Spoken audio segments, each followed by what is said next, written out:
Kita ke sorotan lain, Saudara. Barreskrim Polri bersama Polda Daerah Istimewa Yogyakarta menggerebek rumah produksi keripik pisang narkoba dan Happy Water di Bantul, Yogyakarta. Narkoba jenis baru ini biasa diedarkan melalui media sosial. Penggerebekan dilakukan polisi di 3 lokasi berbeda di Kaliangking, Magelang, dan Banguntapan, Bantul, Yogyakarta.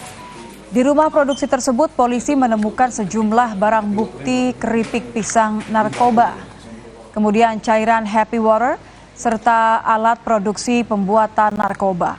Selain itu, polisi juga menangkap 5 tersangka yang memiliki peran berbeda. Penggerebekan dilakukan atas pendalaman dari penangkapan 3 tersangka di wilayah Cimanggis, Depok, Jawa Barat.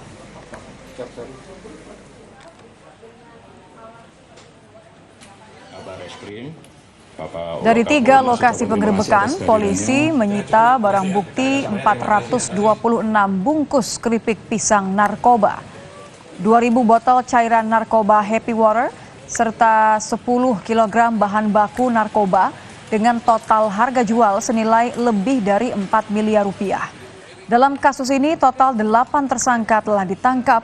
Polisi masih memburu 4 orang lainnya yang diduga terlibat dalam proses produksi hingga pemasaran narkoba jenis keripik pisang dan cairan Happy Water ini.